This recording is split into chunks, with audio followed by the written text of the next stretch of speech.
Right. అది మీరు అంటే మీ ఈ చర్య అన్నది చాలా చాలా గొప్ప విషయం సార్. బికాజ్ ఏదైనా సరే మీరు మీ అంతటి మీరు సహృదయతతో వచ్చి ఈ ఇంటర్వ్యూ ఇవ్వడానికి ఒప్పుకున్నారు. అడిగింది ఎవరు? ఐ డ్రీమ్లో స్వప్న గారు. మామూలుగా ఈ మధ్య వచ్చిన దాంట్లో ఒక బుక్కని ఇచ్చుంటే వాళ్ళు అడిగితే చాలేవా ఒకదానికి, ఇది ఎవరు ఆవిడే కదా నేను మాట్లాడతానని ఫోన్ చేసి నేను ఎవరైతే ప్రాబ్లం ఫేస్ అయ్యారో వాళ్ళకి మాట్లాడగలను. నేను నిజం కదా చెప్తున్నాను. నేను మామూలుగా ఇది కెమెరా లేకపోతే ఇంకా చెప్పగలను. నా పరిధి నాకు తెలుసు కదా.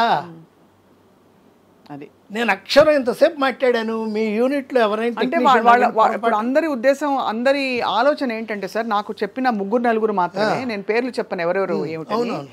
అయితే వాళ్ళ ఆలోచన ఏంటంటే ఎందుకు అసలు వేరే వాళ్ళ జీవితాల గురించి మాట్లాడాలి అని అడిగారు. జీవితాలు కావండి, నా అనుభవాలు, అనుభూతులు అవి. నాది ఇంటర్వ్యూ కాదు, ఇంటర్వ్యూ అని చెప్పాను. అవును, అంతే. నాకు తెలిసిన ఒక ఫ్లోగా అలా వెళ్ళిపోయాను. నేనేం ప్రిపేర్ అయ్యి రాలా. అవును, 3 రోజులు ప్రిపేర్ అయ్యి రాసుకొని కూర్చొని వచ్చి చూసుకుంటూ చెప్పలా. కట్ అని కూడా చెప్పలా. స్టార్ట్ చేసాం, ఎండ్ చేసాం, అయిపోయింది. ఎక్కడ కట్ కూడా మధ్యలో మనకి జరగల. నేను 100% ఇదిలో ఉన్నాను.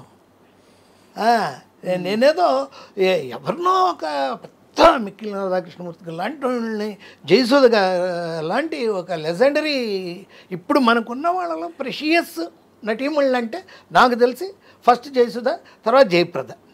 ఈ జనరేషన్ వాళ్ళకే ఇప్పుడు ఉన్నారు. అవును, వాళ్ళ సినిమాలు చేయకపోయినా వాల్యూ అలాగే ఉండిపోతుంది. అవును ఏంటి అందరూ లెజెండ్స్, అందరికీ అప్స్ అండ్ డౌన్స్ ఉంటాయి, కష్ట సుఖాలు ఉంటాయి, వాళ్ళ వాళ్ళ వ్యక్తిగత జీవితాలు ఉంటాయి. అవన్నీ కాదు. ఆవిడ అది ఎందుకు తీసుకోలేదు మేడం నాకు అర్థం కాలే.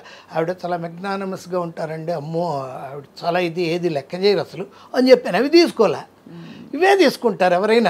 ఎవరైనా మన మీద చెడు చెప్తే, చెడు కూడా కాదు, చెడు అనుకొని నేను ఇప్పుడు పార్టీలకు వెళ్తున్నాను రోజు అనుకుంటాను. ఇప్పుడు కాదు నేను చెప్పింది, 30 ఏళ్ల క్రితం సంగతి. ఆవిడ ఎక్కువగా పార్టీలు అరేంజ్ చేసేవాళ్ళు వాళ్ళ ఇంట్లో.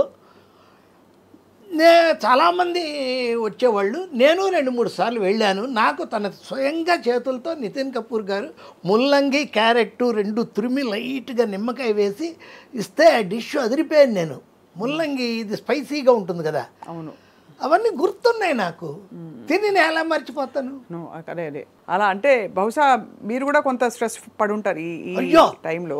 నాకు మీరు ఫోన్ చేయమంటున్నారండి సంజయ్ కిషోర్ గారు, ఆవిడ అన్నారండి ఏంటి నాకు ఇలా వస్తున్నాయని స్వప్న గారు అంటే నేను అప్పటి నుంచి భయపడ్డాను. అంతకుముందు నేనేం చదవాల. అంటే ఇదివరకు నేను లోగడ కూడా మీ ఇంటర్వ్యూస్ కొన్ని చూశాను, చాలా కొన్ని ఛానల్స్ లో ఇచ్చారు, చాలా ఓపెన్ గా కూడా ఇచ్చారు, ఓపెన్ గా మాట్లాడారు, ఇంతకంటే ఓపెన్ గా. కానీ ఈ ఇంటర్వ్యూకి ప్రత్యేక దృష్టి వచ్చింది బికాస్ ఆఫ్ స్వప్న గారు. అది ఖచ్చితంగా లేదండి, ఆ సందర్భం, ఐ డ్రీమ్ ఉండే ప్రాచుర్యం అదంతా. బట్ ఏదేమైనా మీ సంకల్పం, మీ ఉద్దేశం అది కాదని మీరు క్లారిఫై చేస్తారు. ఇప్పుడు క్లారిఫై చేసేస్తున్నాను. నేను ఒకవేళ తప్పుగా చెప్పానని వాళ్ళు ఫీల్ అయితే మాత్రం వాళ్ళకి 100,000,000 వందనాలు. మా జయసుధ గారు ఎప్పుడు క్రైస్తవంగానే ఉండాలి. క్రైస్తవము అంటే మతం కాదది. క్రైస్తవము అంటే పర్షియన్ లాంగ్వేజ్లో శుభము, సంతోషము, సంపద, అది అవన్నీ కలిగి ఉన్నది యేసుక్రీస్తు అని పర్షియన్ లాంగ్వేజ్లో ఉంది.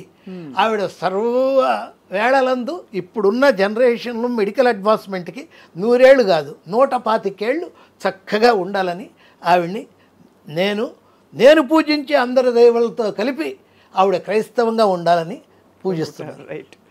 సో అయితే మరి మధు గారు, మీరు అంటే ఇప్పుడు ఇది క్లారిఫై అయిపోయింది, మీరేమన్నా వాళ్ళకి ఫోన్లు చేయదలుచుకున్నారా? అంటే ఊరికే మాట కలపడానికి ఇంకేది కాదు, ఎందుకంటే ఉండవండి సినిమాల్లో. అసలు సినిమాల్లో మన అవసరం. నేను అదే దాసర్ గారితో ఎప్పుడైనా ఆయన ఎప్పుడు తిట్టేవాళ్ళు, ఏమయ్యా నువ్వు పని ఉంటే కానీ రావు, నన్ను ఒకడిని, చిరంజీవి గారిని ఒకడిని, నువ్వు 10 రోజులకు ఒకసారి కలవాలయ్యా అంటే ఎవడండి లోపల రానిస్తాడు?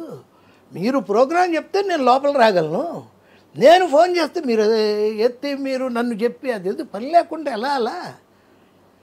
మీరు చేసుకుని నేను చేసుకోగలను. నేను ఎప్పుడు ఎవరికి చేయను, వాళ్ళు చేస్తే వెళ్తాను.